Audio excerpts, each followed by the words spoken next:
Hello and welcome back to TJ Studios. Today we have a pretty interesting video for you guys. I'm going to be taking baits based on their color and dipping them into different colors or different clarities of water here. So we have pretty clear. We have that algae pond looking green color. Then we have that mucky dirty water. So these are your three common water types you're going to run into. You're never going to run into that super white, clear, crystal clear water. Unless you're somewhere beautiful, whatever. So to start off, we're going to use this young dinger. This is the Carolina pumpkin chartreuse with that chartreuse tail there. So just for show here, I want to dip this into that mucky, ugly water. As you can see, hopefully you can see that. You can't really see that very well. Okay, it's that brown color. It blends in very well. It's very just cloudy and disoriented. Unlike in the clearer water where that stands out. And even in that pond, it stands out. But the great thing is with that chartreuse tail, even in this, that's going to stick out more. That's what helps you out with that muckier water if you decide to go with this bait.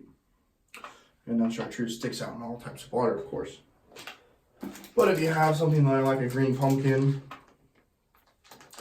you wouldn't want to use this in this muckier water either. Because like I said, you can't really see that unless you're really up close to it, and it's up close to the glass. It's pretty hard to see. So you might want to throw this like in a clear water where that's much more visible, or that pond water. Even the greenish tint with the green pumpkin is even more visible than that mucky water.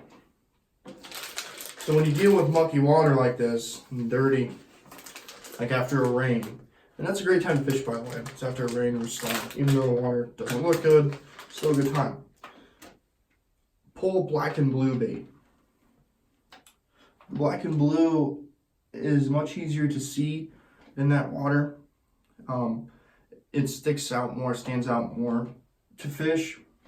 I don't know what it is. It just kind of, it's just more natural with that color. And it does work in the clear waters, but and even the pond, but most likely you want to use that chartreuse or that black and blue in that muckier water to help catch more fish, of course. And then you've got colors like your red. This is the color changing mix, by the way, so this should be interesting. I never actually used this. You got your red in that mucky water, and that stands out a little bit. A little bit better than that brown, obviously. And that might stand out a little bit better than that black and blue. It's good in the clear water. And even in that pond water, that looks like a good standout bait. The bright red is always a great color. These baits are activated by water temperature. So I guess you can take that into fact when fishing with these, but I never use them. Pretty cool, pretty unique. Just holding up my hand, it kind of changes it to that greenish color. It's supposed to represent like a dying shad or a dying fish or whatever. But bright red's a good color to use in mucky water, any water really, because it stands out. So then we have the white pearl. The bait kind, doesn't matter, like zooming out, doesn't matter. We're just focusing on the color here. So the white pearl is a pretty good color. You know, it stands out in the clear water and works fine. And the mucky water, it doesn't really show that much. It's definitely better off in that clear water, even that pond water. I use these in ponds all the time. But the mucky water, you really want to stick with those brighter colors or that black and blue pattern. Next we have the Zoom. These are the watermelon seed. Green with the black flakes in them. This will tend to stand out a little bit in this water, just because it's that greener color. The brighter ones, there are a lot brighter ones. Those tend to work better. These kind of hide a little bit. Definitely work in that clear water. And they even work in that greenish pond color. And these work pretty well in here. So that mucky water, as you can see, that mucky water is going to hide most colors pretty easily, and that's when it can be tricky to catch fish. is, you know, after that rain. But after a rain, the water rises, and it allows you to get to separate areas in lakes and ponds that you wouldn't normally get to after like a drought, for say. But the water color and clarity can be a real pain. When I throw a jig, if the water's like this, it's going to be black and blue.